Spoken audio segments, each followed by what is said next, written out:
tiyak na ang langit kinakampay kanyang bagwis. Parating na ang agila, isasama niya ang bayan sa paglipad, paglipad, sa paglipad. At kung tayo'y maninindigan at magkaisa, lipad, lipad, agila, lipad, lipad, lipad, agila, lipad.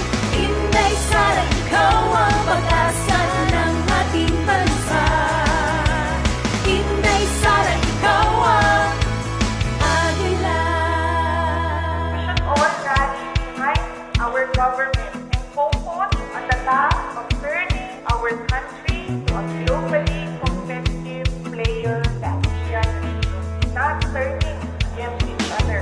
Pilipino ay dinggin mo sa pagsigaw ng